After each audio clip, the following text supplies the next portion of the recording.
Assalamualaikum warahmatullahi wabarakatuh. Kan Semabilita, warga Morowali tercinta. Kembali berjumpa dengan saya Gap di Halo Morowali. Dan di kesempatan yang berbahagia ini kita akan berbincang bersama dengan seorang politisi muda yang juga adalah seorang pengusaha muda, anggota DPRD Kabupaten Morowali terpilih hasil pemilu 2024. Iya, malam ini saya sedang bersama dengan Pak Dewan, Pak Sadak. Kabar Pak Dewan? Alhamdulillah Sehat. baik, sehat. Kemarin Sehat sekali. Kemarin perolehan suara berapa? 2000 kurang 1. Berarti 1999. Ya, Ada ya? tak gantung. Ada ya? Ada. Kalau urutan perolehan suara di antara semua caleg di daerah pemilihan Morowali 2, urutan keberapa? Saya urutan pertama. Urutan pertama ya? Kalau untuk Kabupaten Dapil 2, Semua itu partai. saya urutan ke-3 kalau tidak salah. Tapi di Golkar, Di Golkar urutan pertama. berarti satu kursi ya? Ya, 1 kursi. Dari dapil sana. Dapil sana. Dan Golkar urutan kedua secara perolehan di Dapil Kabupaten. 2. Di dapil 2, dapil 2. Kalau Morowali 3 kursi. Morowali 3 kursi. 3 kursi. Setiap dapil itu kita dapat 1 kursi. Satu-satu ya. Tapi secara akumulasi dapat pimpinan tidak? Tidak dapat. Tidak dapat. Tidak dapat. Itu secara akumulasi suara kita naik sebenarnya. Dari yang perolehan 2019 itu hanya sekitar 7 ribuan, itu kita jadi 12.000. Naiknya sebenarnya signifikan. Tapi untuk secara kursi memang kita belum beruntung mendapatkan itu. Di Golkar, Pak Sadak apa? Saya sekarang itu di Wakil Ketua 2 Wakil Ketua atau 2. Wakil Ketua bidang keanggotaan dan kaderisasi. Berarti yang urus-urus kader. Betul. Urus-urus kader. Sudah disuruh yang muda-muda. Kemarin ada gambar ya. Ada gambarnya ada Golkar mengusung Iksan B. Abdul Rauf dan Iren Ilyas. Sesuai dengan surat keputusan seperti itu. Seperti itu. Ya. Tapi masih ada tidak kemungkinan untuk berubah? Jadi saya cerita sedikit, Mbak Gafur. Sesuai dengan arahan partai, dan itu memang sebelum pileg.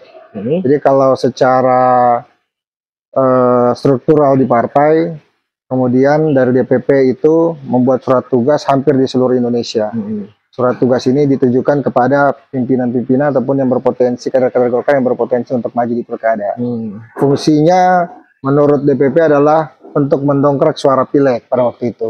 Maka untuk Golkar Morowali dibuatlah surat tugas pada 2 kader terbaik Partai Golkar Kabupaten Morowali, yaitu Ketua Pak Muhammad Asra dan juga Wakil Ketua Ibu Irene Ilyas yang juga mantan Ketua Golkar. Nah, pada perjalanannya tentu dinamikanya sangat panjang. Kita tahu bersama bahwa Golkar hasil pilegnya mendapatkan 3 kursi, tentu perlu mencari teman koalisi, dan kita harus melihat yang berpotensi di dalamnya.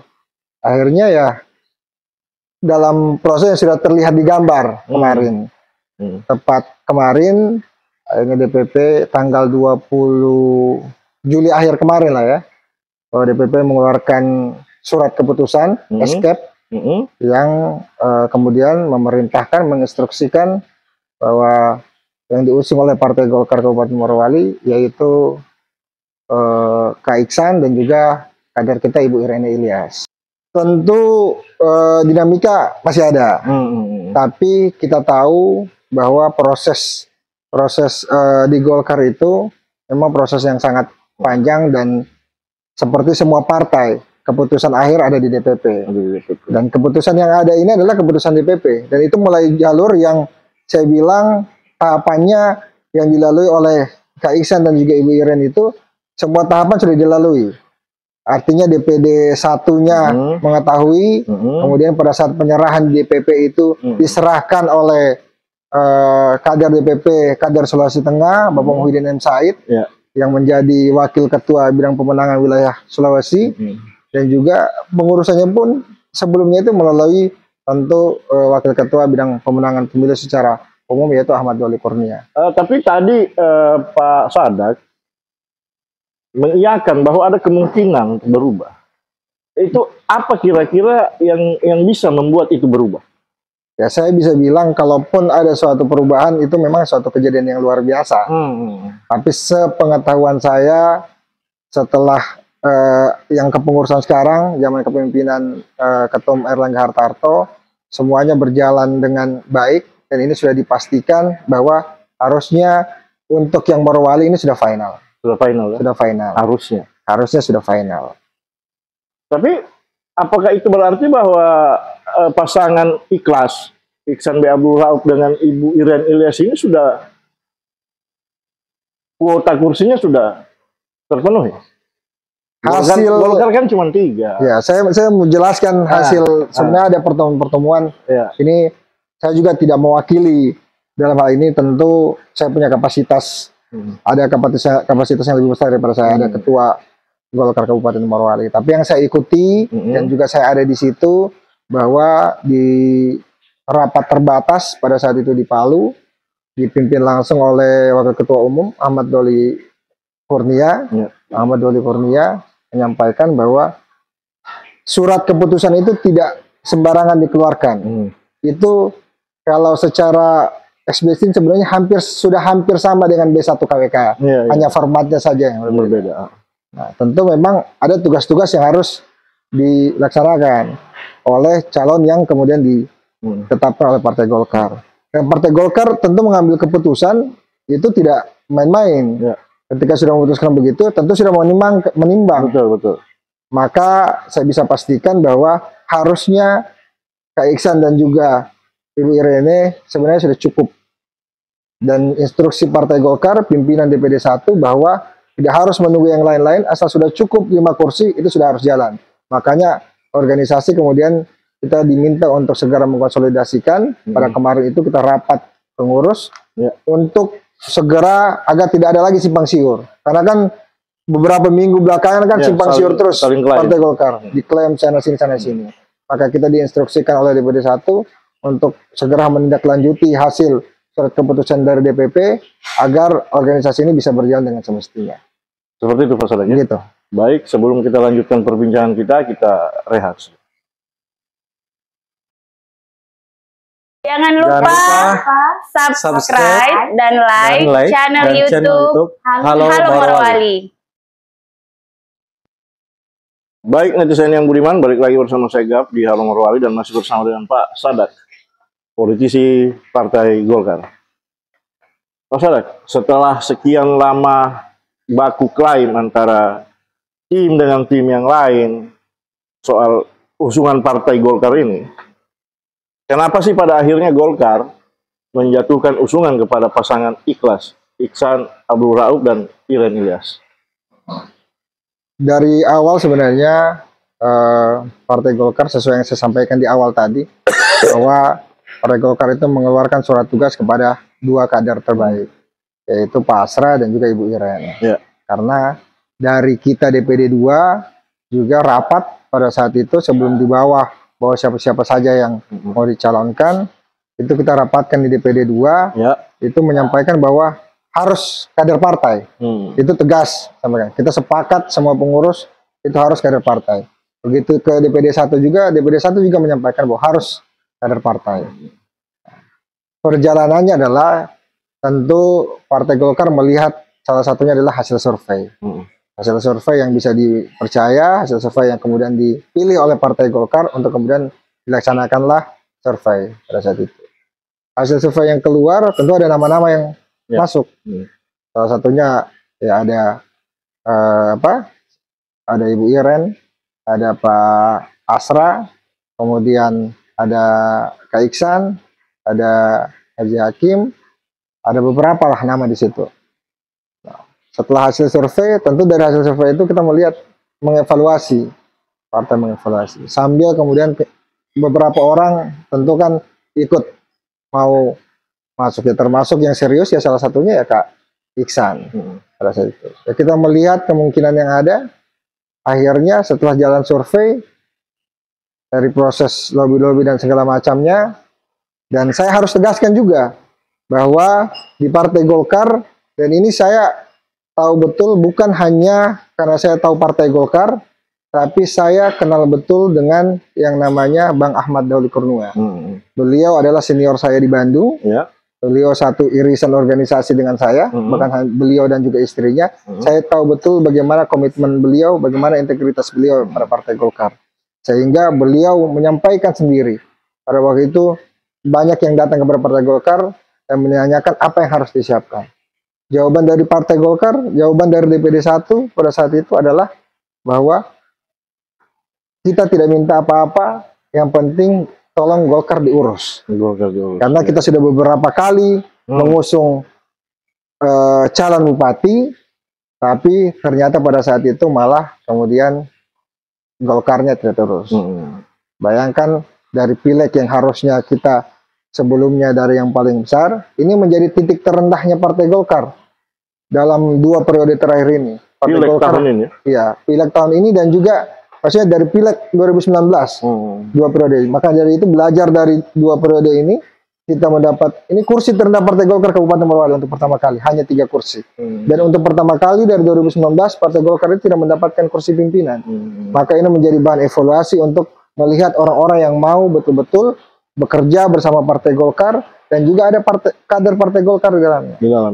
Maka karena Ibu Iren bersedia menjadi 02 dan proses komunikasinya berjalan baik, akhirnya muncullah keputusan itu untuk kemudian diusunglah Kak Iksan dan juga Ibu Iren untuk dipasangkan di calon bupati dan calon wakil bupati Kabupaten Morowali. Seperti itu, Bang Alfa.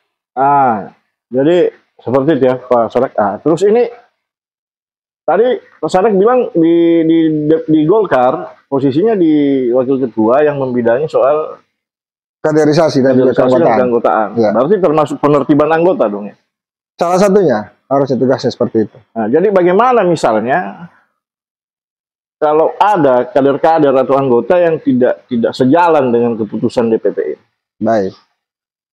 Jadi kemarin hasil rapat itu Bang Gafur, hasil rapat kemarin yang dipimpin oleh DPD 1, dihadiri oleh sekretaris dan juga calon wakil bupati yang akan diusung, Ibu Iren Ilyas, dan juga pengurus yang ada, bahwa kita Golkar untuk menunggu, kita kan masih menunggu keputusan akhir, pendaftaran, dan juga tentu nantinya akan ada pembentukan tim koalisi dan segala macamnya. Nah, sembari menunggu itu, sebenarnya kita hari ini Partai Golkar itu sedang mengkonsolidasikan internal partai. Untuk kembali ke semua pengurus kecamatan, pengurus desa, mengkomunikasikan bahwa kita sudah punya calon yang ditetapkan. Nah, hasilnya itu akan dievaluasi nantinya. Pada saat pembentukan tim, pada saat sudah mendaftar, maka tentu akan ada evaluasi. Dari situ kita lihat. Saya sih harapannya semua kader yang ada patuh, karena sesuai dengan surat keputusan itu, bahwa semua kader partai harus patuh dengan instruksi yang ada. Dan di situ disampaikan di surat keputusan itu, bahwa kalau ada yang tidak patuh, maka akan disanksi sesuai dengan aturan organisasi partai. Jadi jelas. Jadi sanksinya, kalau Pak Gafur tanyakan nanti akan seperti apa, ya kita tinggal proses sesuai dengan ADART partai saja. Kalau dia anggota dewan bisa PAW? Bisa saja, tidak ada yang tidak mungkin. Seperti itu ya. Iya. Baik, Pak Sadak, kalau di matanya Pak Sadak sebagai anak muda, sebagai politisi muda sekaligus pengusaha, apa sih masalah terbesar yang dihadapi Morowali hari ini? Sebenarnya kompleks, Pak Gafur. Saya memang kemarin, kalau saya mau cerita sedikit, saya pada saat Pak Asra menjadi ketua Partai Golkar di tahun 2020 kemarin, melalui Musda, saya itu diminta oleh Pak Asra untuk menjadi sekretaris partai. Sebelumnya pada saat Ibu Iren itu, saya bendahara Partai Golkar. Nah, kemudian perjalanannya, saya juga diberi amanah sebagai Ketum HIPMI Morowali. Saya minta izin ke Pak Asra untuk saya mau fokus di luar pada saat itu. Nah, dari situ saya baru bisa melihat apa permasalahan di Morowali yang saya, sepandangan kami yang berusaha di sini, kemudian yang bersentuhan juga dengan masyarakat, pelaku usaha dan segala macamnya, memang agak kompleks. Dengan data yang selalu digembar-gemborkan bahwa hari ini Morowali menjadi yang punya pendapatan terbesar se-Indonesia, dan juga bagaimana income-nya dari investasi yang masuk ini tentu sangat tidak berbanding dengan kondisi kalau kita mau membuka kulit-kulitnya. Selama ini kan yang dipaparkan kulit-kulitnya saja, data kulit-kulit semuanya. Saya bahkan di Musrembang Kabupaten, saya menyampaikan sering kalau kita bicara, terutama masalah pelaku usaha, karena saya yakin kalau membuat Morowali ini lebih baik, harusnya pelaku usahanya yang ditingkatkan. Kenapa saya bilang pelaku usaha ditingkatkan di Morowali ini? Karena yang pertama, dengan banyaknya pelaku usaha yang kemudian kompeten, itu juga akan menyerap tenaga kerja yang lebih besar. Jadi jangan hanya kepada investasi dibebankan bahwa untuk menyerap tenaga kerja. Tapi yang bekerja sama dengan investasi itu pun, itu sebenarnya punya peluang untuk menyerap tenaga kerja. Jadi otomatis peluang untuk masalah pengentasan kemiskinan, pengangguran, segala macam, itu bisa dilaksanakan lewat situ, selain bekerja di situ. Maka harusnya solusi yang paling ada bagaimana harusnya adalah pelaku usaha yang kemudian ditingkatkan. Maka dari itu, figur yang paling baik adalah tentu figur pengusaha buat saya. Nah, itu juga menjadi pendapat pribadi saya, kenapa Golkar tepat memilih Kak Iksan sebagai calon bupati. Tapi apa iya Pak Iksan dan kemudian Ibu Iren Ilyas yang diusung oleh Partai Golkar punya solusi untuk itu? Kalau jadi bupati dan wakil bupati? Tentu tidak. Sederhananya tidak mungkin kemudian ada seseorang masyarakat masyarakat atau yang merasa tokoh di Kabupaten Morowali kemudian tidak mau berbuat untuk Kabupaten Morowali. Tentu ketika apalagi mengambil posisi bupati, apalagi harusnya punya konsep yang sangat besar. Oke, konsep. Yang Pak Sadak tangkap dari gagasan seorang Iksan B. Abdul Rauf dan Ibu Iren Ilyas ini apa? Saya hari ini melihat dari background beliau, dan tentu saya berkomunikasi beliau sebelum masalah pilkada ini, saya banyak berkomunikasi dengan beliau tentu masalah usaha dan segala macamnya. Dan saya melihat bagaimana pembawaan beliau, bagaimana beliau ketika berbicara dengan teman-teman pelaku usaha. Saya tentu melihat potensi kepemimpinan di beliau itu ada yang besar. Apalagi didampingi dengan Ibu Iren yang sudah bisa kita bilang senior di pemerintahan, dalam hal ini legislatif. 3 periode bukan hal yang main-main, bukan main-main. Tentu beliau sangat tahu bagaimana Kabupaten Morowali perkembangannya dari yang 15 tahun lalu sampai sekarang. Maka akan ada solusi. Tapi kan pada prosesnya tentu akan ada tim yang menyusun visi misi itu. Nah, hari ini kan Partai Golkar baru menentukan sikap kepada Ibu Iren yang merupakan kader partai dan juga Kak Iksan. Tentu ini akan ada sinkronisasi antara tim yang sudah jalan, Kak Iksan, dengan Partai Golkar. Kita akan lihat di situ. Tentu Partai Golkar juga bukan hanya mengikuti, tapi tentu kita mempunyai kewajiban untuk memberikan saran, memberikan masukan kepada calon bupati dan calon wakil bupati kita, agar memberikan konsep-konsep yang terbaik terhadap visi misi dan program-program turunannya kepada Morowali ke depan. Dan saya yakin saya akan menyampaikan itu. Karena saya juga yang bertatap muka dengan masyarakat, apalagi kita yang kemarin ikut di Pileg, tentu sangat menerima banyak masukan, terutama di Dapil 2. Nah, itu akan saya bawa kepada tim, bahwa harusnya ini konsep yang dibawa oleh calon bupati dan calon wakil bupati. Jadi yakin ya Pak Sadat bahwa ikhlas Iksan Abdul Rauf dengan Iren Ilyas bersama Golkar bisa menyelesaikan kompleksitas persoalan yang ada di daerah ini? Harus yakin, karena itu kita mengusung beliau. Baik. Terus, apakah orang Golkar yang akan jadi ketua koalisi ini? Saya belum bisa jawab itu. Yang pertama hari ini ya saya datang ke sini sebagai kader partai, tapi tentu saya bukan ketua partai. Nah, pada saat keputusan nantinya tentu akan ada rapat koalisi antara partai-partai pendukung yang ditetapkan bersama lewat musyawarah yang ada. Jadi saya tidak ingin mendahului itu. Dan tentu menjadi hak juga kepada Kak Iksan dan juga Ibu Iren untuk menunjuk siapa Ketua tim. Tapi kalau memang memang diberikan kepercayaan, tentu saya rasa kader-kader Partai Golkar siap menjadi ketua tim. Baik, Pak Dewan, kita rehat. Jangan lupa subscribe YouTube Halo Morowali. Baik, netizen yang budiman, balik lagi bersama saya Gap di Halo Morowali, masih bersama dengan politisi Partai Golkar, Bapak Sadak. Pak Sadak, kalau menurut Pak Sadak, apa sih sebenarnya yang prioritas? Apa yang harus dilakukan oleh Bupati dan Wakil Bupati terpilih nanti habis dilantik? Yang saya ingin sampaikan bahwa ini seakan-akan nanti sudah kita nanti calon bupati. Tapi saya yang pasti saya rasa sederhananya bahwa ketika seorang calon dan juga bupati dan juga wakil bupati terpilih, tentu yang pertama dilakukan adalah bagaimana mengevaluasi birokrasi yang ada. Karena kan inti dari birokrasi ini adalah pelayanan.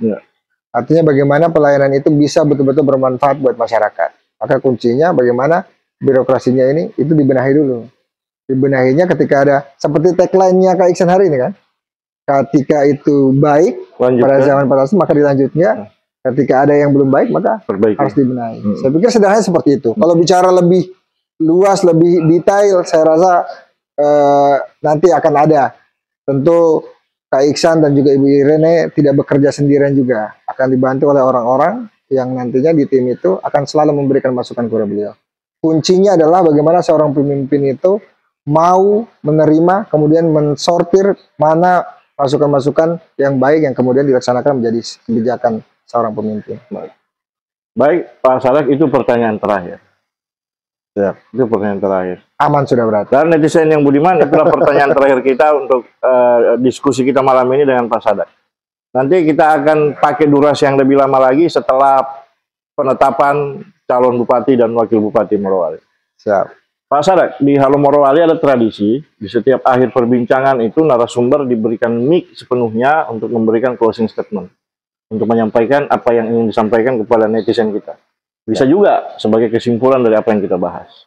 Dan dengan demikian, saya serahkan mic sepenuhnya kepada Pak Sadak untuk menyampaikan apa yang ingin disampaikan kepada masyarakat kita. Silakan. Terima kasih Pak Gafur. Saya tentunya sesuai dengan undangan hari ini menyampaikan apa yang kemudian menjadi kapasitas saya sebagai kader Partai Golkar.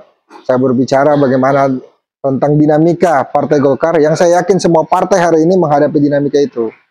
Nah, saya yakin betul sebagai kader Partai Golkar bahwa Partai Golkar itu sendiri harus lebih besar dari siapapun yang menjadi kader Partai Golkar. Karena itu, mari saya selaku kader Partai Golkar dan juga pengurus-pengurus yang lain, kader-kader Partai Golkar, kita sepakat, kita bersama-sama mengikuti arahan dan instruksi Partai Golkar untuk menjalankan dan memenangkan calon bupati dan calon wakil bupati Kabupaten Morowali periode 2024-2029, yaitu Kak Iksan, Abdul Rauf, dan juga Ibu Irene Ilyas ke depan. Saya yakin betul apa yang diputuskan oleh Partai Golkar adalah keputusan terbaik yang harus dijalankan bersama oleh Partai Golkar untuk kebaikan Partai Golkar itu sendiri ke depannya. Saya rasa itu saja yang dapat saya sampaikan. Sekali lagi terima kasih sudah diundang di sini dan terima kasih. Assalamualaikum warahmatullahi wabarakatuh. Netizen yang budiman, itulah tadi closing statement dari Pak Sadak, politisi muda Partai Golkar yang juga adalah orang penting di BPC HIPMI Kabupaten Morowali. Dengan tegas tadi Pak Sadak sudah menyampaikan bahwa paten sah dan bahwa Partai Golkar mengusung pasangan Iksan B. Abdul Rauf dan Iren Ilyas atau pasangan ikhlas pada Pilkada Morowali 2024 ini. Jadi itu juga merupakan penanda bahwa stop crime. Bukan begitu Pak Sadak? Betul sekali. Baik netizen yang budiman, demikianlah perbincangan kita kali ini dengan Pak Sadak dari Partai Golkar. Mudah-mudahan apa yang kami bahas ini bermanfaat untuk kita semua, memberikan pencerahan untuk kita semua. Mari kita jalani proses pilkada ini dengan riang gembira. Mari kita berpolitik dengan senyum manis, tanpa huru-hara, tanpa ke juru-juru tanpa pemburu para-para. Pak Sadak, terima kasih atas. Terima kasih. Sudah diundang. Semoga tercapai semua yang diimpikan. Amin. Baik netizen yang budiman dari Resto Ba'a di Desa IP, Kecamatan Bungku Tengah, Segap mohon undur diri. Assalamualaikum warahmatullahi wabarakatuh. Jaga Morowali. Waalaikumsalam.